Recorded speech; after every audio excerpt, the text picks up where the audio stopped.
सदाशिवसमारम्भां शङ्कराचार्य मध्यमाम् अस्मदाचार्य पर्यन्तां वन्दे गुरुपरम्पराम् श्रुतिस्मृतिपुराणानाम् आलयं करुणालयं नमामि भगवत्पादं शङ्करं लोकशङ्करम्। గత సిద్దిపేటలో ప్రాచీనమైన దేవాలయం శరభేశ్వర స్వామి దేవస్థానం ఒక అద్భుతమైనటువంటి సిద్దిపేట పట్టణానికే తలమానికమైన ఆలయంగా పేరెన్నికగని ఒక అద్భుతమైనటువంటి శైవ క్షేత్రంగా కీర్తి ప్రతిష్టలు కలిగిన దేవాలయం మన శరభేశ్వర స్వామి దేవాలయం. గత 89 సంవత్సరాల నుండి కూడా ప్రతి సంవత్సరం వార్షికోత్సవాలతో, బ్రహ్మోత్సవాలతో, కళ్యాణోత్సవాలతో, అగ్నిగుండాలతో, రథోత్సవాలతో ఎంతో వైభవోపేతంగా పూర్వకాలంలో ఈ శరభేశ్వర స్వామి యొక్క దేవాలయం యొక్క వార్షికోత్సవ బ్రహ్మోత్సవాలను జాతరగా చెప్పుకునేవారు. అటువంటి శరభేశ్వర స్వామి యొక్క దేవస్థానంలో ఒక అద్భుతమైనటువంటి శక్తి కలిగింది ఈ శరభేశ్వర స్వామి దేవస్థానం. కనుక ఈ స్వామిని ఏమాత్రం మనం ఒక్కసారి ఆ స్వామిని పూజిస్తే, మనసారా స్వామి వారిని అర్చిస్తే అభిషేక ప్రియో శివ అంటాం కదా. కనుక అటువంటి అభిషేక ప్రియుడు శరభేశ్వరుడు. కనుక అటువంటి శరభేశ్వరుడు గత 89 సంవత్సరాల నుండి కూడా నిరాటంకంగా, నిర్విఘ్నంగా, అవిఘ్నంగా ఒక అత్యున్నతమైనటువంటి యొక్క దేవాలయాలను వార్షికోత్సవ, బ్రహ్మోత్సవ, కళ్యాణోత్సవ, రథోత్సవాలను నిర్వహించుకుంటూ ఒక గొప్పనైనటువంటి సిద్దిపేటకే తలమానికమైనటువంటి జాతరగా చెప్పుకునే దేవస్థానం మన శరభేశ్వర స్వామి దేవస్థానం. గత కాలంలో ఇక్కడ అనేకమైనటువంటి యొక్క సాహిత్య కార్యక్రమాలు, సాంస్కృతిక కార్యక్రమాలు, ఒగ్గు కథలు, బుర్ర కథలు, హరికథలు, ఇలా ఎంతెందరూ కూడా కళాకారులను చక్కగా సత్కరించి సన్మానించినటువంటి క్షేత్రం ఏదైనా ఉందంటే అది శరభేశ్వర స్వామి దేవస్థాన క్షేత్రం. కనుక ఎంతో మంది కళాకారులు ఈ శరభేశ్వర స్వామి దేవస్థానానికి వచ్చి ఒక అద్భుతమైనటువంటి కీర్తి శిఖరాలను అధిరోహించారు. కనుక అటువంటి దేవాలయంలో అంతేకాదు, ఇటు జానపదంగా కూడా చుక్కా సత్తయ్య లాంటి వారు కూడా ఇక్కడికి వచ్చి ఒక అద్భుతమైనటువంటి కీర్తిని పొందినవారు. కనుక అటువంటి దేవస్థానం అంటే శరభేశ్వర స్వామి యొక్క దేవస్థానంలో కనుక కార్యక్రమంలో నిర్వహించడం ద్వారా ఆ గుర్తింపు వేరే. కనుక అటువంటి గుర్తింపు కలిగినటువంటి జాతరగా పేరెన్నికన్నది మన శరభేశ్వర స్వామి దేవస్థానం. ఈ శరభేశ్వర స్వామి దేవస్థాన వార్షికోత్సవ, కళ్యాణోత్సవ, బ్రహ్మోత్సవాల మధ్యలో వచ్చేదే మనకు శంకర జయంతి. అంటే వైశాఖ శుద్ధ పంచమి నాడు సాక్షాత్తు శంభోర్మూర్తి స్థిరతి భువనే శంకరాచార్య రూప అన్నాడు. సాక్షాత్తు పరమశివ అవతారంగా అవతరించి ఆవిర్భవించినటువంటి యొక్క మహోన్నతమైనటువంటి యొక్క భారతీయ సనాతన ధర్మాన్ని సంస్థాపన చేసినటువంటి మహనీయమైనటువంటి యొక్క వేద వాంగ్మయ మూర్తి, ఒక జగద్గురువుగా పేరెన్నికగన్నటువంటి మహానుభావుడు ఆదిశంకరాచార్యుల వారు. వారి జయంతి మనం వైశాఖ శుద్ధ పంచమి ఆరుద్ర నక్షత్రం నాడు ఇదే వార్షికోత్సవ సందర్భంలో నిర్వహించుకోవడం అనేటువంటిది ఒక ఆనవాయితీగా వస్తుంది. ఇక ఈ రోజు కూడా మనం బ్రహ్మాండంగా స్వామివారి కళ్యాణం చాలా అత్యద్భుతంగా జరిగింది. ఎందుకంటే శివస్యపత్తి గిరిరాజపుత్రి సువర్ణ దివ్యాంబరరత్నభూష కళ్యాణ గౌరీ శుభమంగళార్థి వధూవరాభ్యాం వరదా భవంతు అని ఒక అద్భుతమైనటువంటి యొక్క చక్కటి కార్యక్రమాన్ని అంటే శివ కళ్యాణోత్సవాన్ని నిర్వహించుకోవడం ద్వారా మనకు వచ్చే విశేషమైనటువంటి ఫలం ఏమిటి అని మనం ఆలోచిస్తే తారకాసుర సంహారం జరగడానికి మనకు శివ కళ్యాణం జరగాలి. అందుకు శివ కళ్యాణం జరగాలంటే చక్కగా ఎప్పుడైతే దాక్షాయిణీ దేవి ఒక పార్వతీదేవిగా ఆవిర్భవించిందో అక్కడ ఆయన దక్షిణామూర్తిగా చక్కగా మేధా దక్షిణామూర్తి స్ఫటిక రజితవర్ణం మౌక్తికై రక్షమాల అమృతకలశ విద్య ధ్యాన ముద్రాంకరాబ్జై దదతు భరకక్షం చంద్రచూడం త్రినేత్రం విధృత వివిధ భూషై దక్షిణామూర్తి అని ఆ దక్షిణామూర్తిగా అద్భుతమైనటువంటి జ్ఞానాన్ని చక్కగా మౌనంగా ఉండి అద్భుతమైనటువంటి యొక్క సమాధి స్థితిలో ఉన్నటువంటి యొక్క ఆ మహానుభావుణ్ణి వివాహానికి సంసిద్ధత చేయడం అనేది చాలా కష్టం. ఎందుకంటే ఆయనే ఐశ్వర్యం ఈశ్వరాదిచ్చేదన్నాడు. సమస్తమైనటువంటి ఐశ్వర్యాలను సృష్టించగలిగినటువంటి మహనీయుడు మహానుభావుడు జగత్పతి పశుపతి ఆ పరమేశ్వరుడు. మరి అటువంటి యొక్క పరమేశ్వరుణ్ణి ఏ విధంగా వివాహానికి ఒప్పించడం మామూలు వాళ్ళనైతే ఎలాగో చెప్పొచ్చు, కానీ ఆయనే కోలల కూలది అలతుడుగాడు ఆది దేవుడే అతడు సేవలు చేసి ప్రసన్నుని చేయ నా స్వామి నలునేలులోయి నీ సాయమే వలదోయి అని ఆ అమ్మవారు ఆమె ఆ పరమేశ్వరుణ్ణి ప్రార్థించడానికి బయలుదేరిన సందర్భంలో మన్మధుడు అంటేనే మదనో మన్మధో మాన కందత్వో మీనకేతవ అని మనకు చెప్పబడ్డది. మదనుడు అంటే ఒక రకమైనటువంటి అహంభావం. అతడు ఏమనుకుంటాడంటే ఈశ్వరుడు అనేటువంటి వాడు నేను ఈశ్వరుణ్ణి ఆయన పేరు కుసుమశరుడు అంటే పూల బాణాలు వేసేవాడు. నేను గనక పూల బాణం వేస్తే అసలు శంకరుడు వినకపోవడం ఏమిటి? శంకరుడు తప్పకుండా నాకు తప్పనిసరిగా వశుడైతాడు అని ఆయనే చక్కగా అమ్మవారి దగ్గరికి వచ్చి ఈ విధంగా అంటుంటాడమ్మా నేను వస్తాను అంటే అప్పుడు అంటాడు కూలెలు కూలెలు అలతుడుగాడు ఆది దేవుడే అతడు అని. ఇది మల్లాది వారు రాశారు. అద్భుతమైనటువంటి ఘంటసాల గారి సంగీతంలో గిరిజా కళ్యాణం లలితా శివజ్యోతి వారి రహస్యంలో ఒక చక్కటి అద్భుతమైనటువంటి గిరిజా కళ్యాణంగా చెప్పబడ్డటువంటి ఒక కథ. అలాంటి సందర్భంలో ఆయన వెళ్ళడం ఆ జగన్మాత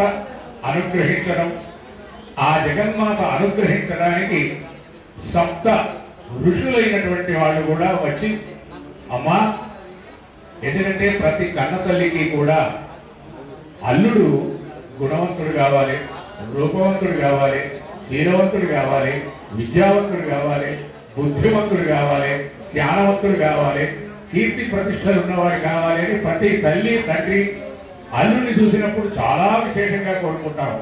కనుక అటువంటి అల్లుడిని చూసినటువంటి యొక్క ఈ పార్వతీదేవి తల్లికి ఒక సందేహం కలుగుతుంది. ఏమిటంటే ఆయనే ఏ విధమైనటువంటి ఆభరణాలు లేవు. ఉన్న ఆభరణాలన్నీ కూడా ఏమిటంటే నాగభూషణుడు. కనుక ఆయన ఉండేటువంటి అన్ని నాగభూషణుడు.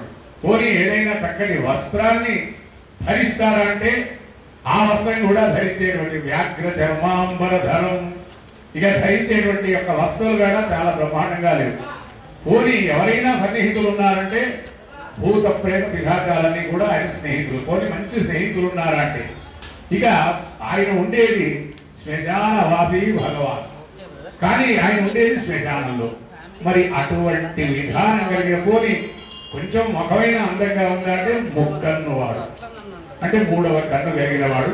మరి ఇలాంటి వాటిని ఏ విధంగా ఇవ్వాలి అని సప్త ఋషులు వచ్చినటువంటి యొక్క సందర్భంలో ఆ పార్వతీదేవి తల్లి తండ్రి ఇద్దరు కూడా అంటే అప్పుడు అంటుంది, అందుకే మన అమ్మ వీరిద్దరి పెళ్లి సమకూర్చినటువంటి యొక్క సమన్వయం చేసిన వారు ఎవరంటే అరుంధతీదేవి. అందుకే మనం అరుంధతీదేవి చుక్కను మనం చూస్తాం పెళ్లి అయిన తర్వాత. ఆ అరుంధతీదేవి ఎందుకు అంటే ఆ అరుంధతీదేవే వీరిద్దరి వివాహానికి మధ్యవర్తిత్వం చేసి, మామూలుగా మళ్ళీ ఆడవాళ్లకు ఆడవాళ్లే చెప్పాలి, మగవాళ్ళు చెప్పేదే కాదు. అప్పుడు చెప్తుంది, అమ్మా ఆ మూడవ కన్ను అనేటువంటిది నీవు అనుకున్నటువంటిది కాదు, అది జ్ఞాననేత్రం, అది అద్భుతమైనటువంటి సత్వాభరణాలంటే ఆయన సమస్తమైన నిధులు నిధిపతి అయినటువంటి వాడు కనుక అటువంటి మహానుభావుడైనటువంటి వాడు ఐశ్వర్యం ఈశ్వరాదిచ్చేదన్నాడు. సృష్టి స్థితి సంహార తిరోధాన అనుగ్రహాన్ని కలిగినటువంటి మహానుభావుడమ్మా. ఆయన సామాన్యుడు కాదు. సమస్తమైనటువంటి బ్రహ్మ విష్ణు ఆదులు కూడా అతనిని పూజించి అర్చించి ఆరాధించి సేవించి ధ్యానించి కీర్తించి నమస్కరించి చక్కగా అతని అనుగ్రహాన్ని పొందినటువంటి మహానుభావులే కాని ఇందులో ఎవరు అన్యులు కాదు. కనుక నీవు చక్కగా ఈ జగన్మాతను ఇవ్వవలసింది అంటే దానికి కారణం వీరిద్దరి వివాహం జరిగితేనే కాని సుబ్రహ్మణ్యేశ్వర స్వామి యొక్క ఆవిర్భావం జరగదు. ఆయన జరిగితేనే కాని తారకాసుర సంహారం కాదు. అంటే లోక కంటకుడైనటువంటి వాడు ఆయన చెప్తూనే ఉంటాడు కదా, పరిత్రాణాయ సాధూనాం వినాశాయ దుష్కృతాం ధర్మ సంస్థాపనార్థాయ సంభవామి ఇవే ఇవేని. అన్ని యుగాలలో విష్ణువు శివాయ విష్ణు రూపాయ శివరూపాయ విష్ణవే శివశ్చ హృదయం విష్ణు విష్ణుశ్చ హృదయం శివ. ఇక్కడ శివుడికి ఆ తర్వాత విష్ణువుకు భేదం లేదు, ఉభయో అభేద. అభేదమైనటువంటి యొక్క ఆ జగత్పతి ఆ పశుపతి యొక్క వివాహం ద్వారా చక్కటి జగత్ కళ్యాణం జరిగింది. అంటే జగత్ కళ్యాణానికి మూల కారణమైనటువంటిది మన పార్వతీదేవి కళ్యాణం. ఈ కళ్యాణం ఈ రోజు మనం జరుపుకున్నాం. అంటే ఇంత గొప్ప కళ్యాణం.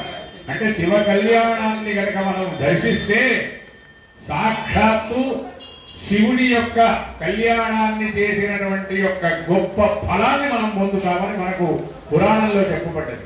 అటువంటి శివ కళ్యాణాన్ని మనం ఈరోజు చేసుకున్నాం. ఇక ఇంత పెద్ద దేవాలయం, ఎందుకంటే మనం మొదట దేవాలయాన్ని గురిస్తే అక్కడ కనిపిస్తున్నాడు కట్టే వెళ్ళివారు. వారికి కట్టే వెళ్ళివారు కాదు, వారికి గట్టివారు.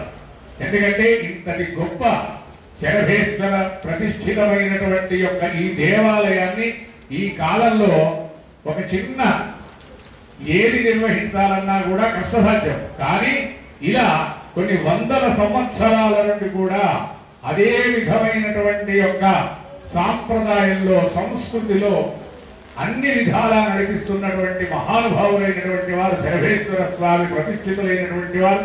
ఆ తర్వాత భద్రయ్య గారు, శంకరయ్య గారు, శరభేశ్వర స్వామి, నటరాజ శర్మ గారు, ఆ తర్వాత ప్రస్తుతం ఇప్పుడు రాజేశ్వర శర్మ గారు. అలాగే ఇక ఇంకా ఒక తపస్సంపన్నుడైనటువంటి వాడు అర్చకస్య హరిస్సాక్షాత్ అన్నాడు. ఆ శరభేశ్వరుడు మనకు కనిపిస్తాడు. కానీ ఇక్కడికి వస్తే నారాయణ గారు వారు చూస్తే ఎప్పుడు ఎల్లప్పుడూ కూడా చేతులారంగ శివుని పూజింపడేని నోరు నవ్వంగ హరికి తినుడుబడేని నిత్యాగ్నిహోత్రుడి. ప్రతినిత్యము అగ్నిహోత్రం కలిగినటువంటి మహానుభావుడు ఎవరైనా ఉన్నారు సిద్ధిపీఠం అంటే వారు కేవలం కొరటి నారాయణ శాస్త్రి గారు. వారు ఆ విధంగా ప్రతినిత్యము కూడా అగ్నిహోత్రం చేస్తూ ఆ స్వామిని ఏమి పూజించాడో, ఏమి అర్చించాడో, ఏమి ఆరాధించాడో, ఏమి సేవించాడో, ఏమి ధ్యానించాడో, ఏమి కీర్తించాడో ఇవాళ ఇక్కడ ఉన్నటువంటి వాళ్ళంతా కూడా ఒక అద్భుతమైనటువంటి వారి మన్మరాళ్ళు, కొడుకులు, కోడళ్ళు అంతా కూడా ఒక చక్కటి వైదిక వేద విజ్ఞానం తెలిసిన వారైన కనుక ఇవాళ కార్యక్రమాన్ని నిర్వహిస్తున్నటువంటి వారు వారి కుటుంబమే. ఇక మరొకరు ప్రవేశించలేదు, మాలాంటి వాళ్ళు వచ్చే అవకాశమే లేదు. ఎందుకంటే వారే యజ్ఞకులు, వారే కర్తం, వారే హోత, అన్నీ వారే. ఈ విధంగా ఒక చక్కటి అంటే ఏ రకమైనటువంటి యొక్క నిష్కామంగా ఏ విధమైన కోరిక లేదు ఆయన. చాలా మందికి ఏదో కోరిక ఉంటుంది, కానీ ఆయన ఎప్పుడు కోరిక లేదు. ఎవ్వరు వచ్చినా చక్కగా పొట్టు పెట్టాలి, తీర్థాన్ని ఇవ్వాలి. అది ఆ మహానుభావుడు. ఇవాళ మనం సంపాదించుకున్న సంపద ఏమిటి అంటే ఈ సంపదలన్నీ ఉండవు, కానీ తల్లిదండ్రుల చేత వచ్చినటువంటి యొక్క అనుగ్రహ ఆశీర్వాద బలం అనేటువంటిది ఇవాళ ఒక గొప్ప బలంగా చేకూరుతుంది. కనుక ఇవాళ ఆ నారాయణ గారు చేసినటువంటి యొక్క జప ఫలితం, ఆ తప ఫలితం, మళ్ళీ వీళ్ళ కుమారులంతా కూడా చక్కటి వేద విజ్ఞానాన్ని నేర్చుకున్నారు. వారి కుమారులు అంటే సాక్షాత్తు ఇద్దరు కూడా ఇక్కడ కృష్ణమూర్తి శాస్త్రి గారు, తర్వాత సాంబయ్య గారు, వీరిద్దరు కూడా దేవాలయంలో ఎటువంటి ఇప్పుడు అంటే ఎండోమెంట్ దేవాలయం ఏదో రకంగా వస్తుందేమో, కానీ ఆ కాలంలో అమ్మ పూజ చేయడమే కానీ పూజించినటువంటి దానికి ప్రతిఫలాన్ని ఆశించిన వారు కాదు వీరి కుటుంబం. అంటే ఏ ప్రతిఫలాన్ని ఆపేక్షించకుండా ఇవాళ వాళ్ళిద్దరు కూడా రిటైర్ అయిపోయారు. రిటైర్ అయిపోయిన తర్వాత కూడా వారు వచ్చి కూర్చుండేది ఎక్కడంటే శరభేశ్వర స్వామి సన్నిధిలోనే. కారణం ఏమిటి అంటే వారు నిరంతరం కూడా శరభేశ్వర స్వామి జీవితానికి అంకితమైనటువంటి ఏదైనా కుటుంబం ఉందంటే ఇక్కడ మా కృష్ణమూర్తి, మా సాంబన్న, వీళ్లను మనం ప్రత్యక్షంగా గొప్పగా చెప్పడం కాదు, వాళ్ళు ఇప్పటికీ నిరంతరం మళ్ళీ అదే సంప్రదాయాన్ని. ఎందుకంటే విశాలాక్షి అన్నపూర్ణ సమేతమైనటువంటి యొక్క శరభేశ్వర స్వామి ఇవాళ ప్రతినిత్యం ప్రతి శుక్రవారం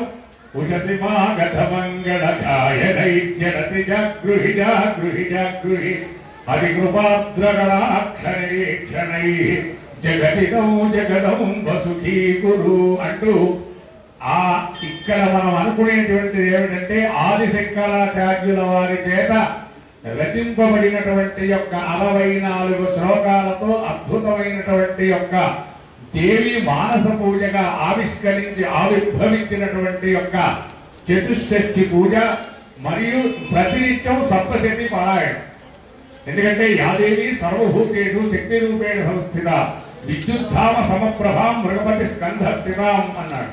అంటే మృగపతి అంటే సింహవాహిని, ఆమె విద్యుద్ధామ సమప్రభాం అనేకమైనటువంటి యొక్క విద్యుత్ కాంతితో ప్రభావభాసమానమైనటువంటి ఆ జగన్మాతను ప్రతినిత్యము కూడా సప్తశతి పారాయణంతో ప్రతి శుక్రవారం చతుషష్ఠి పూజతో వారికమ్మ ఏ విధమైనటువంటి ఎవ్వరూ ఏ జీతము ఇవ్వడం లేదు. జీతము లేకుండా ఏ రకంగా కూడా కేవలం వాళ్ళు వాళ్ళ తండ్రి చూపిన దారి, ఆ దారిలోనే నడుస్తూ అదే పరిపూర్ణమైనటువంటి అంకిత భావంతో ఇటు కృష్ణమూర్తి శర్మ గాని ఇటు సాంబేశ్వర శర్మ గాని ఏ విధమైనటువంటి యొక్క నిష్కామమైనటువంటి యొక్క సేవతో శరభేశ్వర స్వామి యొక్క చక్కటి ఆరాధనలో అర్చనలో చక్కగా అంకితమైనటువంటి జీవితాలు ఏమిటంటే అది నారాయణ గారు వారికి సమర్పించి అనుగ్రహించి ఆశీర్వదించినటువంటిది. కనుక మళ్ళీ వారి ఆనువంశికంగా కూడా అదే విధంగా అక్కడ శరభేశ్వర స్వామి తర్వాత ఏ విధంగా రాజేశ్వర స్వామి మళ్ళీ ఆ తర్వాత అమర్నాథుడు చక్కగా మళ్ళీ ప్రారంభించాడు. కనుక వీళ్ళంతా యువ చైతన్యం మళ్ళీ ఒక కొత్త కోణంలో ఒక కొత్త ఆవిష్కరణ చేస్తున్నటువంటి సందర్భంలో ఈ రోజు కారణం ఏంటంటే మేము మునుపు మా నాయన గారు శరభేశ్వర స్వామి దేవాలయంలో కళ్యాణోత్సవానికి రావాలి, ఆ స్వామి వారిని దర్శించాలి, తీర్థ ప్రసాదములు స్వీకరించాలి అనేది మా ఆనవంశంగా వస్తుంది. అదే విధానాన్ని మేము కూడా కొనసాగించుకుంటూ భగవంతుడు ఇచ్చినటువంటి ఒక చిన్న అంటే తల్లిదండ్రుల చేత పొందినటువంటి ఏదైతే ఒక ఉత్తమమైనటువంటి యొక్క జ్ఞాన సంపద ఉన్నదో ఆ జ్ఞాన సంపదను మళ్ళీ స్వామివారికి అర్పితం చేయాలనేటువంటి యొక్క సత్సంకల్ప భావంతో వాళ్ళు నిష్కామంగానే చేస్తున్నారు, మేము నిష్కామంగానే వస్తున్నాం. కారణం ఏమిటంటే ఇవాళ భారతీయ సనాతన ధర్మంలో ఇవాళ సనాతన ధర్మం అంటున్నాం, కానీ సనాతన ధర్మాన్ని సంస్థాపన చేసి ఒక అద్వైత మతాన్ని ప్రతిపాదించి ప్రబోధించి ఒక గొప్పనైనటువంటి యొక్క వేద వాంగ్మయాన్ని అంటే భగవద్గీతను, ఆ తర్వాత ఉపనిషత్తులను, తర్వాత బ్రహ్మసూత్రాలను ఈ మూడింటిని కూడా మనం ప్రస్థానత్రయంగా పేర్కొంటాం.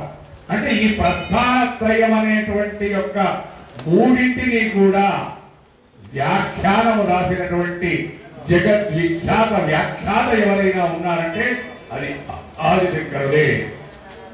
కనుక ఇవాళ మనం వేదం తెలియదు, కానీ వేదములో ఉన్నటువంటి యొక్క సమస్తమైనటువంటి ఆయనే అన్నిటినీ కూడా క్రోడీకరించి వేదాలు, ఉపనిషత్తు, ఆ తర్వాత బ్రహ్మసూత్రాలు, ఆ తర్వాత భగవద్గీత, ఒక అద్భుతమైనటువంటి యొక్క అద్వైత తత్వాన్ని దేహో దేవాలయ ప్రోక్తో జీవో దేవస్సరాపర చెజేద్ అజ్ఞాన నిర్మాల్యం సోహం భావేన పూజయేతన్నాడు.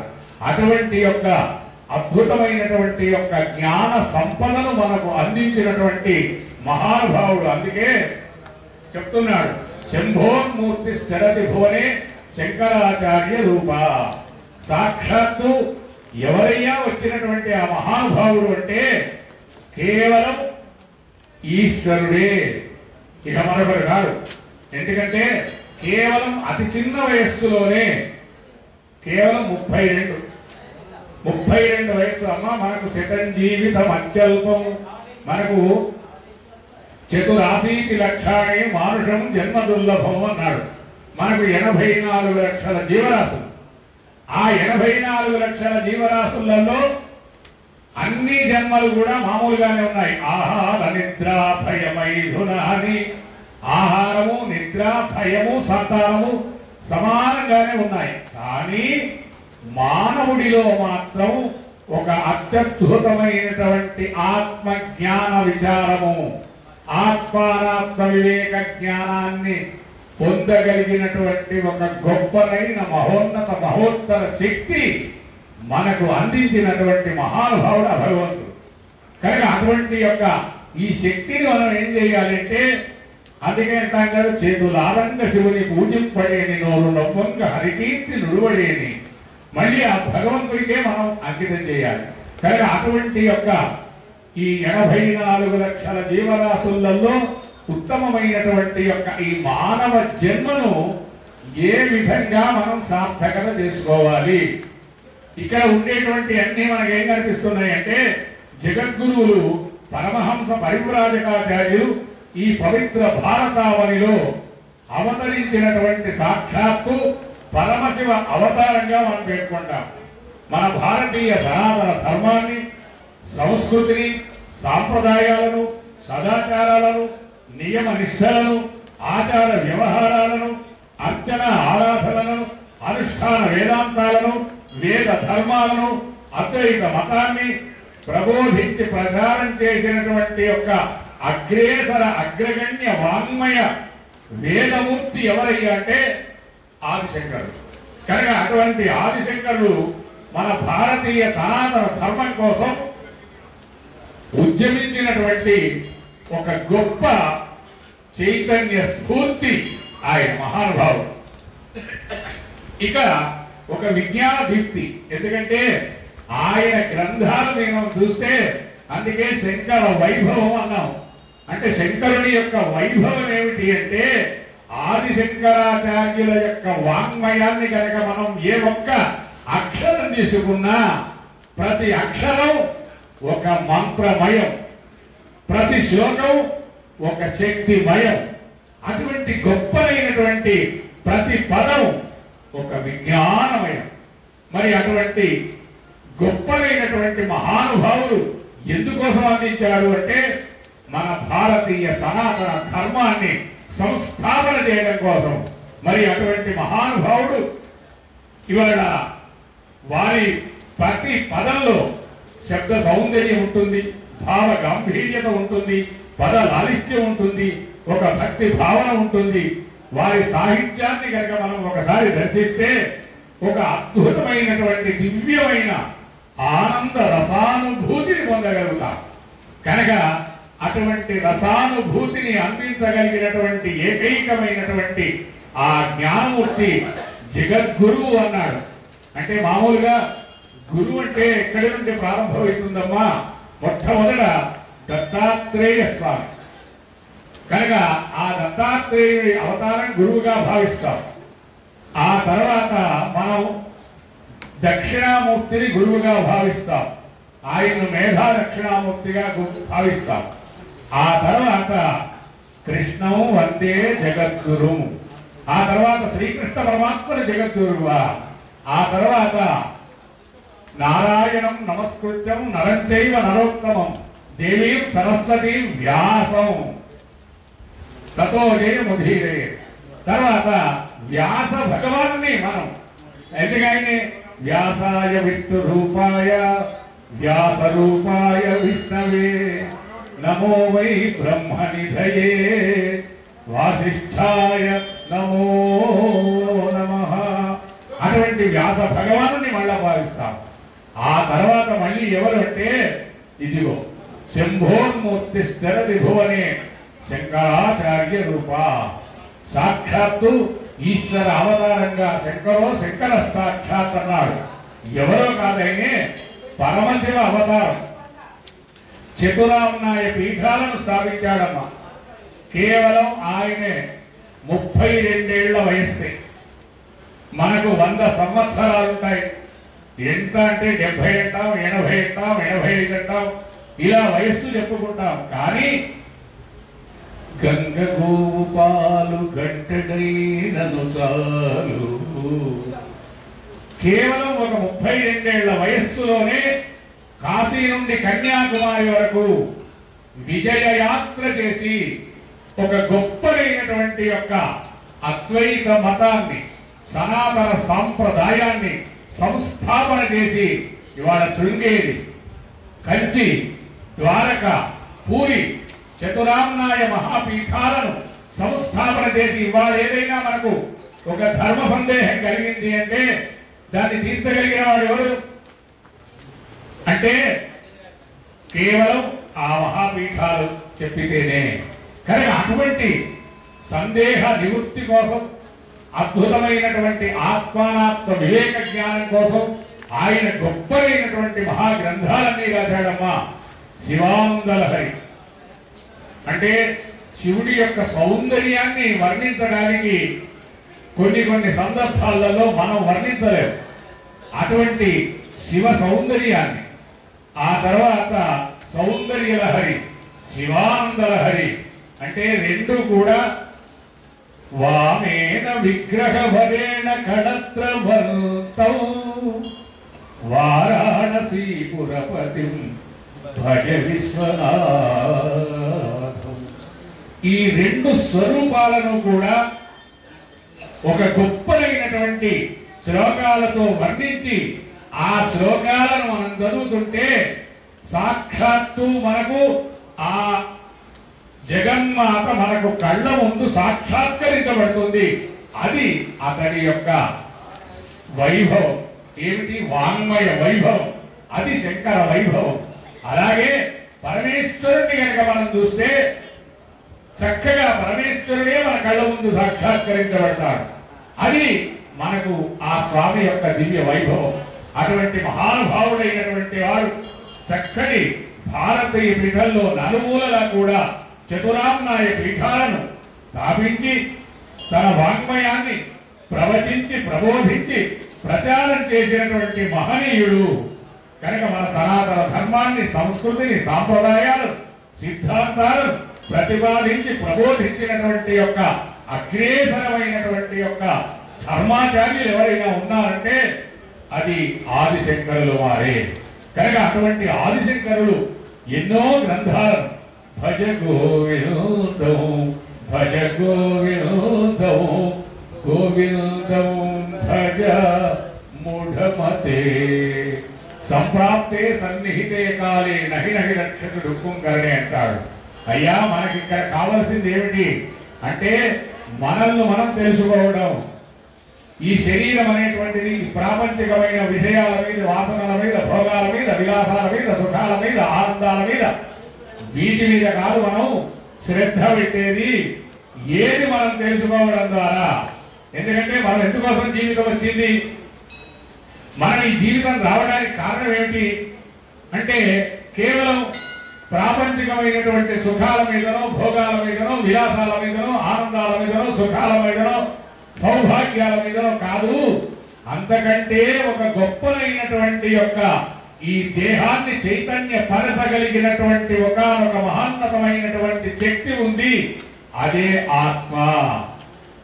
ఆత్మానాత్మ వివేక జ్ఞానాన్ని తెలుసుకోవాలి అని ఆయన మన కోసం అనేకమైనటువంటి వాంగ్మయాన్ని అందించాడు. జగత్ కళ్యాణం కోసం అతడు ఒక జగత్ కళ్యాణ కార్యాన్ని నిర్వహించాడు ఆ మహానుభావుడు. అతడు శంకర జయంతి. కనుక అలాంటి మహానుభావుడి యొక్క దివ్య వైభవాలలో సౌందర్య లహరి, శివానంద లహరి, తర్వాత వివేక చూడామణి, తర్వాత ఆత్మబోధ, తర్వాత తత్వబోధ, ఎన్నో రకాలైనటువంటి యొక్క ప్రకరణ గ్రంథాలు, ప్రబోధ గ్రంథాలు, సిద్ధాంత గ్రంథాలు, వేదాంత ప్రతిపాదిత గ్రంథాలు, స్తోత్రాలు. అమ్మా, ఆయన స్తోత్రం చేయకుండా ఏ దేవత లేదు. అంటే ప్రతి స్తోత్రం కూడా ఆయన చేస్తేనే మనకు తెలిసింది. కనుక ఇవాళ ఏ దేవుణ్ణి స్తోత్రం చేయాలన్నా కూడా మనకు ఇవాళ ఉదాహరణకు అమ్మవారిని స్తోత్రం చేయాలి. ఏ విధంగా చేయాలి అంటే ఉషసిమాగధమంగళ గాయనై జడతి జాగృహి జాగృహి జాగృహి అతి కృపాకటాక్ష నిరీక్షణై. అమ్మా, కృపాకటాక్షరం అంటే అతి కృపాత్రం, అంటే ప్రేమ కలిగినటువంటి యొక్క దయా సముద్రురాలైనటువంటి ఓ జగన్మాత, నీవు లేచి ఈ జగత్తులకు కళ్యాణాన్ని చేకూర్చమని ఆయన ప్రార్థిస్తాడు. అలా మన కోసం ప్రార్థించిన మహానుభావుడు ఎవరైనా ఉన్నాడంటే అది ఆదిశంకరుల వారే. కనుక అటువంటి ఆదిశంకరుల వారు ఒక గొప్పనైనటువంటి వాంగ్మయాలన్నిటినీ కూడా మనకు అందించాడు. అందుకే శంకర విజయం అంటారు. ఆయన అనేకమైనటువంటి విజయయాత్రలు చేశారు. ఎందుకంటే ప్రతి శాస్త్రం వేదం వేరు, వేదాంగం కనుక నిరుక్తం, జ్యోతిషం, ఇట్లా వేదాంగాలన్నిటినీ కూడా తెలుసుకున్నవాడు. ఆ తర్వాత ఉపనిషత్తులన్నిటినీ కూడా తెలుసుకున్నటువంటి వాడు. ఇలాంటి ప్రతి వాటిని తాను తెలుసుకోవడం కాకుండా తాను తెలుసుకున్నటువంటి యొక్క ప్రతి పదాన్ని, ప్రతి అర్థాన్ని, ప్రతి అక్షరాన్ని, ప్రతి మంత్రాన్ని అన్నిటినీ కూడా మళ్ళీ మనకు యథాతథంగా మళ్ళీ మనకు అందించి మన యొక్క ఆత్మ చైతన్యానికి స్ఫూర్తినైనటువంటి విజ్ఞాన దీప్తి కలిగిన మహానుభావుడు ఎవరైనా ఉన్నారంటే అతడే ఆదిశంకరుల వారు. కనుక అటువంటి ఆదిశంకరాచార్యుల వారిని స్మరిస్తే మనకు పుణ్యం లభిస్తుంది. కనుక కొందరు మహానుభావులను అంటారు. అందుకే నకర్మణ ప్రజయా ధనేన త్యాగే నైకేన అమృతత్వమానజుః. వాళ్లకు ఏ విధమైనటువంటి కోరికలు ఉండవమ్మా. నేను నాది మనం అనుకుంటాం. అందుకే దండగ్రహణ మాత్రేణ నరో నారాయణో భవేత్ అన్నాడు. ఎప్పుడైతే దండాన్ని ధరిస్తాడో, ఎప్పుడైతే సన్యాసాశ్రమాన్ని స్వీకరిస్తాడో అప్పుడు వాళ్లకు ఈ ప్రపంచములో గాని నాది అనేది ఏమీ లేదు, అన్నీ అతడివే, అన్నిటిలో వారుంటారు. కనుక అటువంటి ఒక అద్భుతమైనటువంటి అద్వైత వేదాంతాన్ని మనకు బోధించినటువంటి వాడు.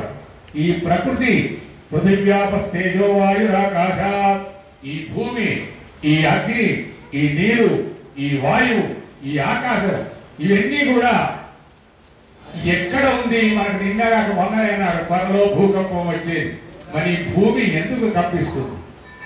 భూమి కంపించకుండా ఉండటానికి కారణం ఏమిటి? ఆకాశం పైనే ఉంటుంది, కింద పడకపోవడానికి కారణం ఏమిటి? భూమి కదలకుండా ఉండటానికి. ఇక ఆహారం అంటే మనం నీళ్లు లేకుండా బతకొచ్చు ఒక గంట సేపు. అయ్యారు ఇప్పుడు నీళ్లు లేవు, కొంచెం ఆగండి అంటే ఆగుతాం. కానీ ఊపిరి లేకుండా బతకలేదు. ఈ ఊపిరిని ఎవరిస్తున్నారు? అదే మనం అనుకునే ప్రాణవాయువు. ఆ ప్రాణవాయువును అందించే మహా మంత్రమే గాయత్రి మంత్రం. ఎందుకంటే ప్రాణ అపాన వ్యాన ఉదాన సమాన వాయువుల యొక్క సమాహారము గయా తారయతీతి గాయత్రి, ప్రాణములను సంరక్షిస్తున్నది. కనుక అటువంటి గాయత్రి మంత్రాన్ని, మంత్రార్థాన్ని చెప్పిన మహానుభావుడు. కనుక ఇలా ఏది చూసినా అటు నృసింహస్వామి మమదేవి కరావలంబం, అటు నరసింహస్వామి వారిని స్తోత్రం చేశాడు, అమ్మవారిని స్తోత్రం చేశాడు, ఇటు దేవతలను స్తోత్రం చేశాడు.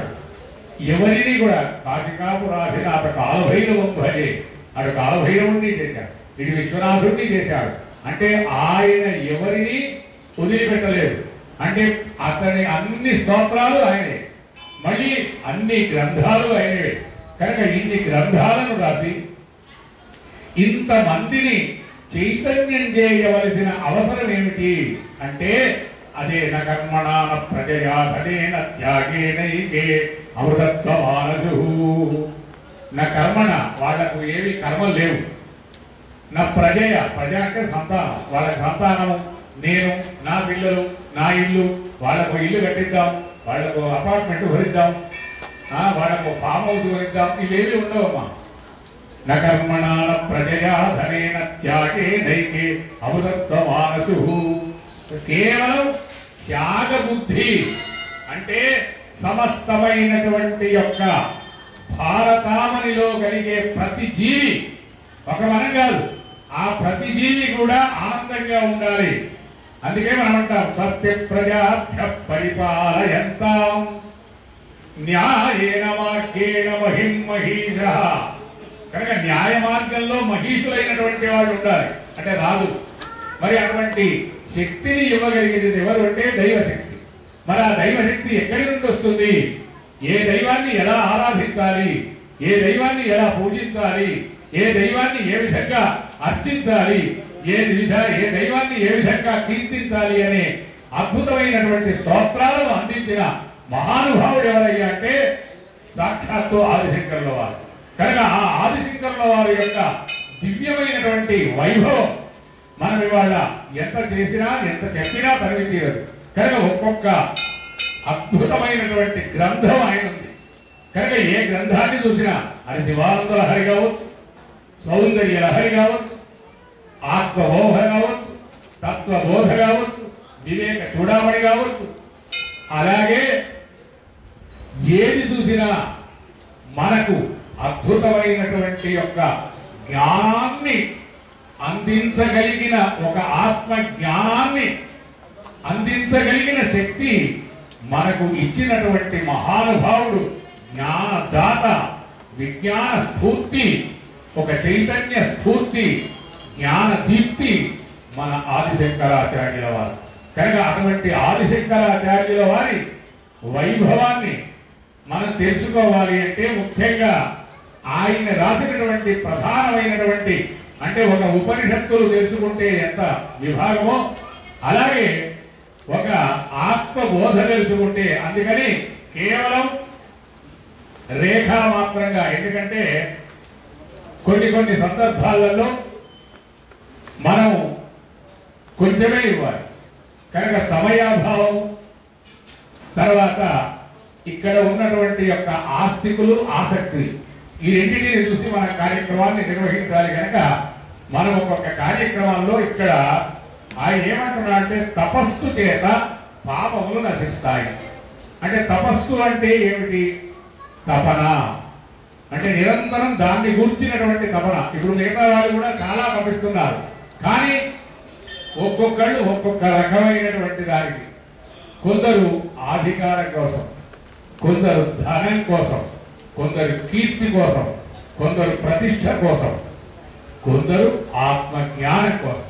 కనుక ఆత్మజ్ఞానం కోసం తప్పించేటువంటి వారి కోసమే ఆయన మనకు చెప్పిండు. అందుకని ఇక్కడ పాపము అంటే మనం అనుకునేటువంటి పాపాలు ఏమి లేవమ్మా, మనలోనే ఉన్నాయి. అందుకే కామ క్రోధ లోభ మద మాత్సర్యములు, వీటిని మనం అరిషడ్ వర్గములుగా చెప్పాం. అంటే కామం ఉంది, క్రోధం ఉంది, లోభం ఉంది, మదం ఉంది, మాత్సర్యం ఉంది. నిజంగా మనం ఒక్కొక్కసారి వైద్యుడి దగ్గరికి పోతాం, డాక్టర్ గారి దగ్గరికి పోతాం. పోయినప్పుడు వాళ్ళు మనల్ని అనేకమైనటువంటి స్కానింగ్ చేసి బ్లడ్ రిపోర్టు, ఆ రిపోర్టు అన్ని చూసిన తర్వాత మనకు కొన్ని డైరెక్షన్స్ ఇస్తారు. సార్ మీరు ఈ రకమైనటువంటి పాటించాలి అంటారు. అవే మనవాళ్ళు కూడా చెప్తారు. డాక్టర్ చెప్తే డైట్, అదే మన బ్రాహ్మణుడు అర్చకుల వారు చెప్పిండనుకో అది ఉపవాసం. ఇక డాక్టర్ చెప్తే వాకింగ్, అదే మనం చెప్పాడు అనుకో అర్చకుడు, అయ్యా ఒక 108 ప్రదక్షిణాలు, అది వాక్యం. కానీ ఇక్కడ అంతరార్థం ఏమిటి? శరీర నిర్మాణంలో జరిగినటువంటి యొక్క శరీర చైతన్యానికి మూలమైనటువంటిది. అట్లాగే ఈ దేవాలయానికి వచ్చినప్పుడు కూడా మనము దేవాలయం అంటే ఏమిటి? దేవస్య నిలయ దేవాలయ యస్య సహ. కనుక దేవాలయం అంటే ఏంటి? దివ్యత్వం కలిగింది దేవాలయం. దివ్యత్వం అంటే ఏమిటి? అంటే దైవత్వం కలిగింది. మరి దైవత్వం అంటే ఏమిటి? అంటే అణిమ గరిమ లఘిమ ప్రాప్తి ప్రాకామ్య ఈచిత్వ రచిత్వ స్థూల సూక్ష్మ కారణ ఆశీర్ అనుగ్రహములు కలిగినటువంటి యొక్క స్థితి ఏదైనా ఉందంటే అది మనం దైవత్వంగా చెప్పబడ్డాం. కనుక దివ్యత్వం కలిగినటువంటిది ఏమిటి అంటే దేవస్య. అందుకని ఆ దేవాలయాలకు ఎందుకు పోవాలి? మన ఇంట్లో కూర్చుని చేసుకోవచ్చు కదా, మన ఇంట్లో దీపం లేదా? కనుక ఇప్పుడు అందుకే మనం తీర్థాలకు పోతున్నాం. అయోధ్య, మధుర, మాయ, కాశీ, కాంచి, అవంతిక, హరిద్వార, వతీదేవ, సప్తైదే, మోక్షదాయక అన్నాడు. ఎక్కడికో వెళ్ళి అక్కడ దాకా వెళ్ళవలసిన అవసరం ఏంది? మన ఇంట్లోనూ కూడా చేయొచ్చు కదా అంటే లేదమ్మా. పవర్ స్టేషన్స్ అంటాం. అంటే ఇప్పుడు ఎప్పుడైనా సరే కొత్తగా ఎలక్ట్రానిక్ ఇంజనీరింగ్ నేర్చుకునేటువంటి వాళ్ళు ఏంటంటే పవర్ స్టేషన్ దగ్గరికి పోయి ఆ ట్రిపుల్ చేసే వాళ్లకు, ఎలక్ట్రానిక్ ఇంజనీరింగ్ చేసే వాళ్లకు అక్కడికి పోయి పవర్ స్టేషన్లు చూపిస్తారు. అక్కడి నుండి పవర్ హౌస్లకు వస్తుంది, పవర్ హౌస్ నుండి ట్రాన్స్ఫార్మర్లకు వస్తుంది, ట్రాన్స్ఫార్మర్ల నుండి మన మీటర్లోకి వస్తుంది, మీటర్లో నుండి బుగ్గలోకి వస్తుంది, బుగ్గలో నుండి స్విచ్లోకి వస్తుంది, స్విచ్ ఆన్ చేస్తే పెరుగుతుంది. ఇది మన శరీర శాస్త్రంలో కూడా మనము పవర్ స్టేషన్స్. ఎక్కడో కాశీలో ఉన్నాడు, కాశీఖండ భయపిండం నైషధం విద్వలౌషధం అన్నాడు. కాశ్యాంతు మరణాన్ముక్తి అన్నాడు. మరి ఎక్కడైనా మరణిస్తే ముక్తే కదా. మరి సమస్తమైనటువంటి భూమి పవిత్రమే. కానీ కాశీలో ఎందుకు చెప్పబడ్డారంటే సాక్షాత్తు పరమేశ్వరుడు నివసించే స్థలం కనుక అయోధ్య. ఎందుకు ఆసీద్ అయోధ్యానగరే దేశే గోసలనామని సత్యాం శ్రాగమణ శ్రీవాన్ రాజా దశరథో వసతు. ఆ అయోధ్యానగరంలో ధర్మజ్ఞస్య కృతజ్ఞస్య సత్యవాక్యో దృఢవ్రత. ధర్మజ్ఞుడైన వాడు, కృతజ్ఞుడైన వాడు, సత్యవాక్య ప్రకారకుడు, పితృవాక్య ప్రకారకుడు, కోదండరాముడు, కళ్యాణరాముడు, పట్టాభిరాముడు, సీతారాముడు, శ్రీరాముడు, ఆ జగదభిరాముడు ఆవిర్భవించినటువంటి యొక్క బాలరాముడిగా అవతరించి ఆవిర్భవించినటువంటి మహానుభావుడి యొక్క దివ్య కరణ సన్నిధి కనుక ఆ అయోధ్య నగరానికి పోవాలి. కనుక మధుర కృష్ణుడు. ఎందుకంటే ఎత్ర యోగీశ్వర కృష్ణో ఎత్ర పాప్తో ధనుద్ధర తత్ర శ్రీ విజయోభూతి ధ్రువాని తిరుమతిర్మమ. ఎక్కడ కృష్ణుడు ఉంటాడో అక్కడ విజయం చేకూరుతుంది. అందుకే అర్జునుడిలో ఒక సందేహం, ఒక సంశయం, ఒక అనుమానం, ఒక భయం, ఒక వినాదం, ఒక వ్యామోహం కలిగింది. ఆ కలిగిన వెంటనే కేవలం 700 శ్లోకాలతో 18 అధ్యాయాలతో భగవద్గీతగా ఆవిష్కరించి ఆవిర్భవించబడ్డది. అట్లాగే మరొక సప్తశతి మనకు పౌరాణికల్లో అమ్మవారిని చేసే సప్తశతి. దాన్నే మనం చండీయాగం అంటున్నాం. ఎందుకంటే విద్యుద్ధామ సమప్రభాం మృగపతి స్కంధస్థితాం అన్నాం. మృగపతి అంటే ఎవరు? మృగరాజు అంటే సింహాసనం. అంటే గంభీరంగా ఉండాలి. అంటే ఒక గంభీర వాహనం కూడా గంభీరంగా ఉండాలి. కొంచెం పెద్ద కారులో వచ్చింది అనుకోండి, ఒక 50 లక్షల కారులో వస్తే విలువ వేరు. కేవలం మామూలుగా చిన్న ఒక ₹1,00,000 కారులో వస్తే విలువ వేరు. కనుక ఆ జగన్మాత ఎక్కడ వచ్చిందంటే సింహవాహినిగా వచ్చింది. కనుక మరి సింహవాహినిగా వచ్చినప్పుడు ఆయన ఏమేమిటి? చెండమండాసులను, నిశుంభులను, ఆ తర్వాత ధూమ్రలోచనుడిని, రక్తబీజుని, వీళ్ళందరినీ కూడా వధించింది. ఎందుకు? లోక కళ్యాణం కోసం. ఆమె ఎందుకంటాం? దేవకార్య సముద్యుత. ఆమె దేవకార్యం కోసం వచ్చింది. ఉద్యద్భాను సహస్రాభా చతుర్బాహు సమన్విత. ఆమె ఆవిర్భవించింది. అట్లాగే భగవంతుడు కూడా ఆవిర్భవించిండు. మరి ఆవిర్భవించినటువంటి ఆ శక్తులన్నీ ఎక్కడ నిక్షిప్తమై ఉంటాయంటే దేవాలయాలలో ఉంటాయి. అందుకని మరి ఆ దేవాలయాలలో దేవుడు ఎవరి చేత వింటారంటే నీవు అర్చకుడు చెప్తే వింటాడు, మనం చెప్తే వినడు. అర్చకస్య హరి సాక్షాత్. అందుకని అర్చకుడిని కనుక పూజించినా, ఆరాధించినా, సేవించినా, నమస్కరించినా, ధ్యానించినా, కీర్తించినా, ప్రదక్షిణం చేసినా, దక్షిణ ఇచ్చినా భగవంతుడికి ఇచ్చినట్టే. అందుకని అటువంటి యొక్క ఆ భగవంతుడి సేవలో నిష్కామంగా ప్రతినిత్యం కూడా నమస్తే అస్తు భగవన్ విశ్వేశ్వరాయ మహాదేవాయ త్రిజంబకాయ త్రిపురాంతకాయ త్రికాలాయ కాలాక్షిరుద్రాయ నీలకంఠాయ మృత్యుంజయాయ సర్వేశ్వరాయ సదాశివాయ శ్రీమన్మహాదేవాయ నమః అటువంటి యొక్క దివ్యమైనటువంటి యొక్క వేదనామాన్ని నిరంతరం కూడా ఒక అద్భుతమైనటువంటి యొక్క అనుసంధానం చేస్తూ ఒక ధ్యానంలో, ఒక జ్ఞానంలో, ఒక తపస్సులో చక్కగా ఆ అమ్మవారిని హృదయంలో ప్రతిష్ఠితం చేసుకునేటువంటి యొక్క దేవత ఎవరైనా ఉన్నారంటే వారు అర్చకుడు. అందుకని మనం అర్చకుడికి ఆరాధించాలి, అర్చకుడికి నమస్కరించాలి, అర్చకుడికి దండం పెట్టాలి. కనుక అటువంటి మహానుభావుల యొక్క దివ్యమైనటువంటి యొక్క దేవస్య నిలయ దేవాలయ. కనుక అటువంటి దేవతలు కొలువైనటువంటి స్థితి ఎక్కడ ఉంది అంటే దేవాలయాల్లో ఉంది. మన దేవాలయాలకు పోయినప్పుడు మనం ఏమేమి లక్షణాలు లేకుండా చూసుకోవాలంటే ఈర్ష్య, ద్వేషం, కక్ష, కార్పణ్యం, దంభం, అహంకారం, అసత్యం, వ్యసనం, ఇటువంటి యొక్క అరిషడ్ వర్గాలు అన్నాడు. అంటే అవి శత్రువులు అన్నాడు. అందుకే అవి ఏమీ లేకుండా ఆ దేవతలను కనుక ఎవరైతే నిష్కామంగా పూజిస్తారో దాన్నే ఇక్కడ శంకరాచార్యుల వారు ఏమంటున్నాడు, తపస్సు చేత తప పాపములు నశించిపోవును. తపన కావాలి. మనం ఏదైనా మనకు చిన్న వ్యాధి వచ్చింది అనుకోండి, దాని గురించి ఎంత ఆలోచిస్తాం? ఏ డాక్టర్ని వెళ్తాం, ఏది చేద్దాం, ఫస్ట్ ఆప్షన్, సెకండ్ ఆప్షన్, ఇంకో డాక్టర్, ఆ డాక్టర్, పిటి స్కాన్, ఈ స్కాన్, ఎంఆర్ఐ, బ్లడ్ రిపోర్ట్లు, ఇవి అవి యాడ్ చేస్తాం, ఎక్స్రేలు చేసి ఆ తపన ఏంటి? ఆ మందులు వాడిన తర్వాత ఈ శరీరం పొందే ఆనందంతో అప్పుడు సంతృప్తి అవుతుంది. మరి అట్లాగే మనలో కూడా రకరకాలైనటువంటి కామ, క్రోధ, భవన, వాత్సల్యములు అనేటువంటి అన్ని వర్గములను తీసివేయగలిగినటువంటి శక్తి ఎక్కడుందంటే దేవాలయాల్లో. అందుకని దేవుడికి నమస్కారం చేయాలి. ఆయనే నిరాకార స్వరూపుడు. అందుకే మనం వేదాంతం ఏం చెప్పింది, ఉపనిషత్తులు ఏం చెప్పినాయి? నిర్వికారమైనటువంటివి. అంటే కొన్ని మనకు కనిపించవు. ఇప్పుడు బాగా ఆకలి అవుతుంది అంటాం, ఈ ఆకలి కనిపించదు. అంటే కనిపించకుంటే లేదన్నట్ట, అబ్బా పాపం వారికి ఆకలి అవుతుంది, కొంచెం భోజనం పెట్టండి అంటాం.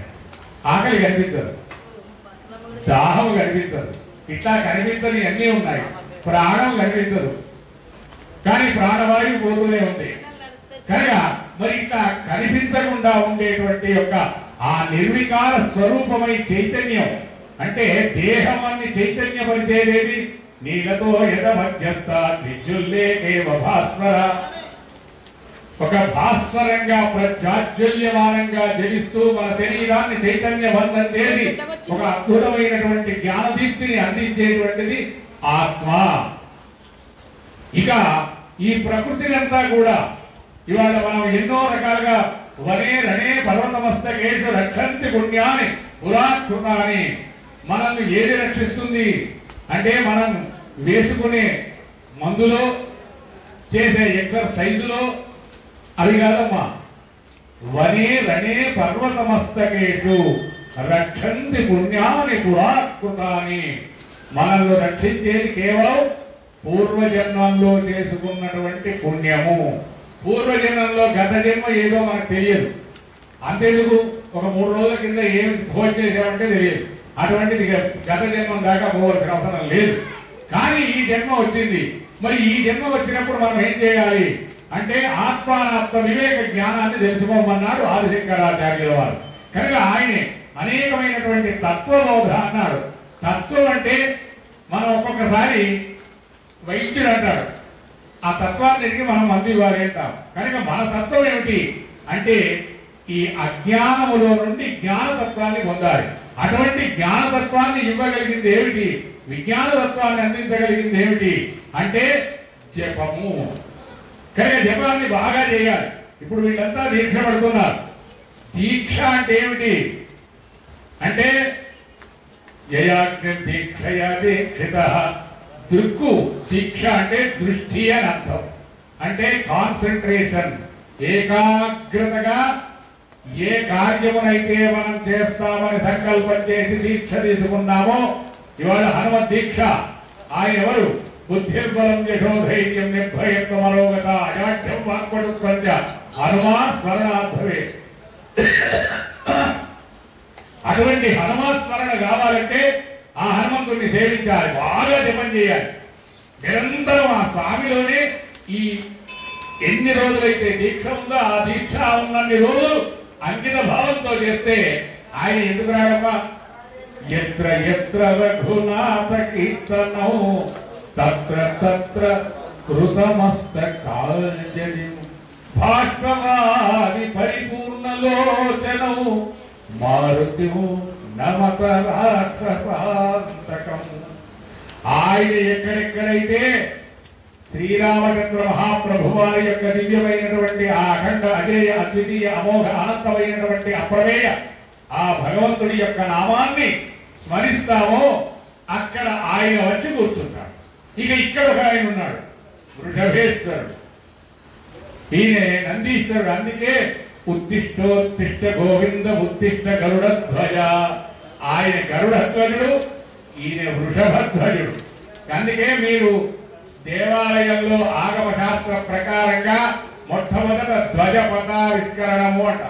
అంటే ధ్వజాన్ని మనం వృషభేశ్వరుణ్ణి పూజించాలి, ఆ తర్వాత గణపతిని పూజించాలి. తోడుతన అవిఘ్నమస్తు ధృత్యటి నందన నీకు ప్రొక్కజన్. కనుక ఈ విధంగా మనం అనేకమైనటువంటి దేవతలను స్తోత్రాలు చేసి మనలో ఉన్నటువంటి యొక్క జపము, ఎందుకంటే పెద్ద పెద్ద స్తోత్రాలు యంత్రాలు అంటే అవన్నీ కష్టం. సప్తశతి అబ్బా అది అయ్యగారు కృష్ణమూర్తి అయ్యగారు చేస్తాడు. చతుర్దశి పూజ ఆ అయ్యగారు చేస్తారు. అయ్యగారు అభిషేకం మా విద్యాసాగర్ అయ్యగారు చేస్తాడు. కుంకుమార్చన మా శశిధర శర్మ చేస్తాడు. కనుక ఇవన్నీ ఏ అయ్యగారు చేస్తారు. మరి మీరు చేసేది ఏమిటి అంటే జపం, ఒక మంత్రం. ఆ మంత్రాన్ని నిరంతరం మననాత్ రమతే త్రాయతే ఇది మంత్ర. మనస్సును చైతన్యపరిచేది, బుద్ధిని వికాసింపజేసేది, ఒక అద్భుతమైనటువంటి జ్ఞాన శక్తిని ఆత్మశక్తిని పెంపొందించేది ఏదైనా ఉందంటే అది మంత్రం. అటువంటి మంత్రాన్ని కనుక నిరంతరం సాధన చేస్తూ అమ్మ ఏ దేవతనైనా పూజించు. కొందరికి హనుమంతుడు ఇష్టం, కొందరికి దత్తాత్రేయుడు ఇష్టం, కొందరికి అయ్యప్ప స్వామి వారు ఇష్టం. కనుక ఒక్కొక్కరు ఒక్కొక్క రకమైనటువంటి దేవతను ఆరాధిస్తారు. కనుక ఏ దేవత ఆరాధించినా కూడా అందరి రూపములు ఒకే రూపము. అందుకే ఏ రూపానికైనా నిర్వికార స్వరూపమే. అటువంటి స్వరూపాన్ని తెలుసుకునే ముందు నీవు ఆత్మ జ్ఞానాన్ని తెలుసుకోమన్నాడు, ఆత్మతత్వాన్ని తెలుసుకోమన్నాడు. అటువంటి ఆత్మ జ్ఞానాన్ని ఆత్మతత్వాన్ని చైతన్య పరిధి ఉత్తమమైనటువంటి యొక్క గొప్ప శక్తిని అందించగలిగినటువంటి యొక్క విజ్ఞాన దాత, వాంగ్మయ దాత, విఖ్యాత ప్రఖ్యాత వ్యాఖ్యాత ఎవరయ్యా అంటే అతడే జగత్ కళ్యాణ కారకుడైనటువంటి శంభోర్మూర్తి స్థిరతి భువనే శంకరాచార్య రూప. అటువంటి ఆదిశంకరుల వారు రేపటి రోజు అవతరించును. కనుక ఆ మహానుభావుడు అంత గొప్ప, అంటే దాదాపు అమ్మ 1800 సంవత్సరాల్లో ఉన్నాడు. అంటే దాదాపు కొన్ని 2000 సంవత్సరాలు దాటినా ఇప్పటికీ వారిని మనం స్మరిస్తున్నాం. ఏది మన పేరు ఇంకొక 10 రోజుల తర్వాత జ్ఞాపకం చేసుకుంటారు ఎవరైనా? ఏమో ఉండేదట అంటుండేవారు. కొద్ది రోజులకు మనం మర్చిపోతారు, మన పేరును మర్చిపోతాం. చివరికి మన పిల్లలే మీ తాత పేరేంటి అప్పుడప్పుడు మేము అడుగుతాం, మీ తాత నాయగారు తెలుసుకోవాలి ఒక్కసారి. అంటే దానికి కూడా కాకపోతే అది గూగుల్లో దొరకదు కనుక మనం అదృష్టవంతులు. లేకుంటే మా తాత పేరు ఏంటి అని గూగుల్లో సెర్చ్ చేసేటట్టు లేదని. కనుక మనం ఇవాళ మరి అన్ని సంవత్సరాల క్రితం చేసినా కూడా ఇవాళకి ఆదిశంకరాచార్యుల యొక్క దివ్యమైన వాంగ్మయ వైభవాన్ని మనం చక్కగా జ్ఞానంతో మనం అతన్ని పూజిస్తున్నాం, అర్పిస్తున్నాం, ఆరాధిస్తున్నాం, సేవిస్తున్నామంటే అతడు లేకుంటే ఏ దేవతకు స్తోత్రం చేసే శక్తి లేదు వరకు. మనం స్తోత్రం చేయాలంటే బ్రహ్మమురారి స్వరార్చితలిగా ఉన్న ఆయన త్రిదళం త్రిగుణాకారం త్రినేత్రం త్రియాయుధం త్రిజన్మ పాప సంహారం ఏకబిల్వం శివాత్మ. మరి ఒక ఏదైనా చెప్పాలి అంటే ఆ స్వామికి అర్పించాలంటే కనుక చెప్పి అర్పించాలి. మనం ఒక తండ్రి పిల్లవాడికి ఏం చేస్తాం, నాని కొంచెం తిను అంటాం. అట్లాగే భగవంతుడికి కూడా మంత్రం చేత స్తోత్రం చేత మనం పూజిస్తే అర్పిస్తే ఆయన సంతోషపడతాడు. ఆయన ఏమీ లేదమ్మా. ఆయన కారణం ఏంటంటే గంగా తరంగ రమణీయ జటాకలాపం. ఆయనకు అద్భుతంగా గంగనే ఆయన పైన ఉంది. ఇక మనం చిన్నగా గిన్నెని నీళ్లు తీసుకుపోయి తెచ్చినట్టు నేను కొంచెం అభిషేకం చేస్తా అని అంటే ఆయనకి ఏంటి కాదు. కానీ మరి ఏం కావాలి, యోమే భక్త సమే ప్రియ, భక్తితో ఇవ్వాలి. అట్లాగే మనమైనా సరే ఎవరైనా ఇంటికి పోయినప్పుడు మనం కొంచెం మర్యాదగా మాట్లాడితే ఎంత బాగుంటుంది. కొంచెం మంచినీళ్ళు తీసుకుంటారా అయ్య గారు అంటే ఎంత బాగుంటుంది. మంచినీళ్ళు తీసుకుంటారా అంటే అట్లాగే భగవంతుడు కూడా అంతే. భగవంతుని కూడా భక్తితో ఆర్ద్రతతో ప్రేమతో తపనతో ఒక ఆత్మ జ్ఞానంతో కనుక మనం పూజించినా అర్చించినా ఆరాధించినా సేవించినా ధ్యానించినా కీర్తించినా నమస్కరించినా ఆయనే వెనువెంటనే ఫలితం ఇస్తాడు. అటువంటి ఫలితాన్ని ఇవ్వగలిగినటువంటి వాడు ఇక్కడ శరభేశ్వరుడు. అంటే ఇంత అయ్యా మీరు నన్ను రండి దర్శించండి, నేను మీకు ఫ్రీ సర్వీసింగ్ అంత అంటుంటాడు. మీకు ఫ్రీ కనుక ఇంత ఫ్రీ సర్వీసింగ్ చేయగలిగిన శరభేశ్వరుడు నాకు కొబ్బరికాయ కొట్టకండి. ఎందుకంటే కొబ్బరికాయ కొట్టిన మళ్ళీ ఎండోమెంట్ టికెట్ కొట్టాలి. కనుక ఆ టికెట్ ఈ టికెట్ లేకుండా కేవలం ఒక గుడ్ మార్నింగ్, ఒక గుడ్ ఈవినింగ్, ఒక గుడ్ ఆఫ్టర్నూన్, ఒక గుడ్ నైట్, ఒక వందనం వరుదేశం భూమపాపతి సురగురు వందే జగత్కారణము ఒక్క నమస్కారం చేస్తేనే చాలు. పురసా శిరసా దృష్ట్యా మనసా వాచసా తదా పద్భ్యాం కరాభ్యాం కర్ణాభ్యాం ప్రణామం అష్టాంగ ఉచ్యతే అన్నాడు. ఒక్కసారి సాష్టాంగంగా దండవత్ ప్రణమ్య నమస్కరిస్తేనే చాలు.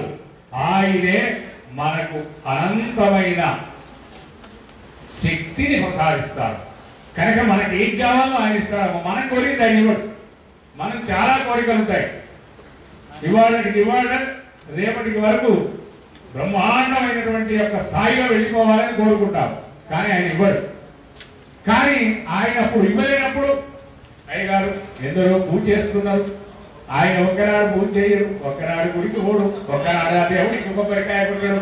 కనీసం అయ్యగారు కనబడుతుంది ఏమైనా ఇంత వత్తులో ఇంత పట్టో ఇంత ఉసిరికాయలో ఇస్తాం. కానీ అది కూడా అయ్యారు. కానీ వాళ్ళు ఏమి డబ్బు సంపాదిస్తున్నారు అబ్బాబ్బా. కానీ మేము ఎన్ని చేసినా భగవంతుడు మా మీదనే పగబట్టిండు అంటాడు. దేవుడు పగబడితే ఆయన దేవుడు ఎందుకైతే మనిషే. కనుక ఈర్ష లేనివాడు, అసూయ లేనివాడు, ద్వేషం లేనివాడు, కక్ష లేనివాడు, కార్పణ్యం లేనివాడు, పగ లేనివాడు, భయం లేనివాడు, సందేహం లేనివాడు, సమవర్తి అయినటువంటి మహానుభావుడు ఎవరైనా ఉన్నాడంటే అది భగవంతుడు. కనుక అటువంటి భగవంతుడికి మనం ఏది ఆపాదించకూడదు. ఆయన ఏది ఇచ్చినా సరే అన్నాడు. చివరికి మిగతా ఎన్ని కృష్ణుడికి కావలసింది తులసీదళం అక్షయ తృతీయ. కానీ అందరూ ఏమనుకుంటున్నారంటే ఏదో బంగారం కొనుక్కోవాలి. కాదు, బంగారము లాంటి రోజు ఇది. బంగారం కొనుక్కోమని కాదు, బంగారము లాంటి రోజు. అంటే ఈ రోజు హిరణ్యవర్ణాం హరిణీం సువర్ణ రజతస్రజాం. ఇవాళ జగన్మాతను పూజించిన ఆ గౌరీదేవిని అర్చించిన ఆమె ఒక్కసారి నమస్కారం చేసిన, ఒక ఉపవాసం ఉన్నా, ఒక చిన్న పుష్పం పెట్టినా, ఒక చిన్న అగరబత్తి వెలిగించినా, ఒక చిన్న నైవేద్యం పెట్టినా ఆ జగన్మాత మనకు అనుగ్రహించి ఏది మనకు బంగారం అనుకుంటున్నామో అటువంటి బంగారం కలిగినటువంటి కోరికలను తీర్చే రోజు అక్షయ తృతీయ. ఇక ఎల్లుండి శంకర జయంతి. ఇవన్నీ కూడా వైశాఖ మాసం ఒక గొప్ప. అందుకే మాఘేవా మాధవే మాసి అన్నాడు. ఇది మాధవ మాసంగా చెప్పబడ్డది. కనుక మానవుడు మాధవుడు, జనుడు జగదీశ్వరుడు. కనుక అటువంటి యొక్క గొప్పలైనటువంటి ఈ వైశాఖ మాసంలో ఈ శరభేశ్వర స్వామి సాన్నిధ్యంలో మనం చెప్పుకున్నాం. ఇక్కడ ఎందరో సాహిత్యం, అద్భుతమైనటువంటి యొక్క సాహిత్యకారులు ఇక్కడికి వచ్చారు. సాంస్కృతికమైనటువంటి కళా వైభవాలు ఎన్నో జరిగాయి. ఇక్కడ అద్భుతమైనటువంటి బుర్ర కథలు, హరికథలు, ఒగ్గు కథలు, జానపద గీతాలు, పూజలు, పునస్కారాలు, షోడశ రాగాలు ఇక్కడ అనేకమైనటువంటి యొక్క కళలకు పుట్టినిల్లు మెట్టినిల్లు ఈ మన శరభేశ్వరాలయం కనుక అటువంటి శరభేశ్వర స్వామి దేవాలయాన్ని ఆనువంశికంగా ధర్మకర్తృత్వం చేసి ఇప్పటికీ ఈ విధమైనటువంటి యొక్క ఔన్నత్యంగా ఉన్నతమైనటువంటి స్థాయిలో చేస్తున్నటువంటి చక్కటి గట్టేపల్లి రాజేశ్వర శర్మ గారికి మరియు ఈ శక్తిని ఇంకా పెంపొందించి శరభేశ్వరుడి యొక్క దివ్యమైనటువంటి ఈ అఖండ అనంత అజేయ అద్వితీయ అమోఘ ఐశ్వర్యాలను ప్రసాదించేటువంటి యొక్క ఆ శరభేశ్వర స్వామి యొక్క దివ్య శక్తిని ఇంకా పెంపొందించేటువంటి ఇద్దరు గొప్ప సోదరులు. ఆ ఇద్దరు ఎవరయ్యా అంటే సాంబయ్య గారు, కృష్ణమూర్తి గారు. వాళ్ళు ఏమి ఇప్పుడు రిటైర్ అయింది అయినా సరే ప్రతినిత్యం నేను ఎప్పుడు వచ్చినా గుళ్ళగా కనబడతారు. కారణం ఏమిటి? వాళ్ళు హాయిగా ఇంట్లో చక్కగా ఏసీ వేసుకొని హాయిగా పడుకోవచ్చు. వాళ్ళు ఎవరిని అడిగేవాడు లేదు. కానీ ఈ దేవుడు వదలడం లేదు. అందుకే తక్కువేమి మనకు రాముడు ఒక్కడుండు వరకు అట్లా ఆ భగవంతుణ్ణి ఎవ్వరి జనింతు జగమరువని లోపల ఉండులీనమై ఎవ్వరి అందుడిందు పరమేశ్వరుడెవ్వడు మూల కారణం ఎవ్వడు అనాది మధ్యలయుడెవ్వడు సర్వము తాను అయిన వాడెవ్వడు అని ఆ శరభేశ్వరుణ్ణి నమ్మి నిష్కామంగా చక్కటి అర్చన ఆరాధనలతో వాళ్ళ జీవితాన్ని అంకితం చేసి అదే కాదు వాళ్ళ పిల్లల్ని కూడా డొనేట్ చేశారు ఈ గుడికి. మళ్ళా శశిని వేసేస్తారు శరవేడున్నానే అంటాడు. అంటే అందరూ కూడా శరభేశ్వర మనమలతో దా అంటే ఇది కారణం నారాయణ శాస్త్రి గారు అంటే కొరటి నారాయణ శర్మ గారు చేసినటువంటి దివ్యమైన వాక్ వైభవం, ఆయన చేసిన జపము, ఆయన చేసిన తపస్సు, ఆయన చేసిన పూజ, ఆయన చేసిన నిత్యాగ్నిహోత్రం ఇవన్నీ వీరందరికీ కూడా అటు గట్టేపల్లి వారికి ఇటు కొరటి వారికి కూడా అద్భుతమైనటువంటి ఒక ప్రగతి పథంలో పయనించడానికి ఒక గొప్పదైనటువంటి చక్కటి అభివృద్ధి పథంలో పయనించి ఈ దేవాలయాన్ని సందర్శించినటువంటి వాళ్ళు, దర్శించినటువంటి వాళ్ళు, నమస్కరించినటువంటి వాళ్ళు, పూజించినటువంటి వాళ్ళు వారందరికీ కూడా ఆ శరభేశ్వరుడు ఆయుస్సును, ఆరోగ్యాన్ని, సుఖాన్ని, భోగాన్ని, ఐశ్వర్యాన్ని, ఆనందాన్ని, సుఖాన్ని, సమస్తాన్ని ఎందుకంటే ఐశ్వర్యం ఈశ్వరాలిచ్చే అటువంటి సౌభాగ్యాలను ఇవ్వాలని మనసారా కోరుకుంటూ ఈ చక్కటి కార్యక్రమాన్ని చిత్రీకరణ చేసిన మా చిరంజీవి. ఎందుకంటే నేను ఎప్పుడు చిరంజీవి చాలా అంట అమ్మ ఒక కార్యక్రమాన్ని చిత్రీకరణ చేయాలంటే ఇప్పుడు నేను చెప్పేది కేవలం ఇక్కడ కొన్ని వందల మంది మాత్రమే ఉన్నారు.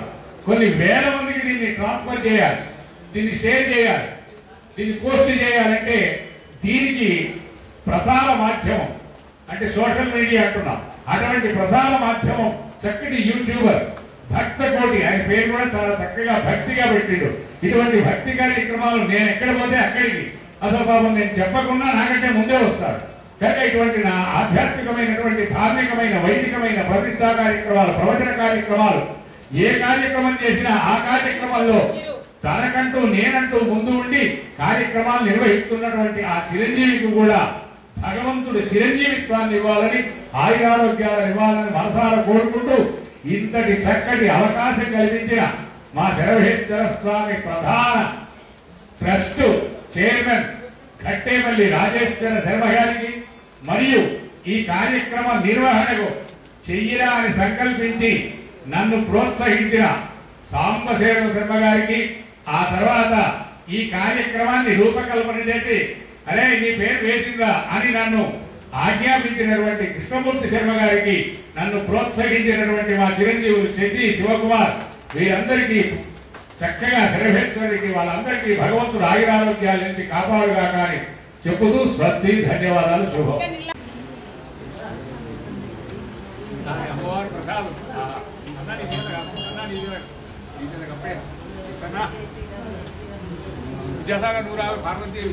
చప్పట్లో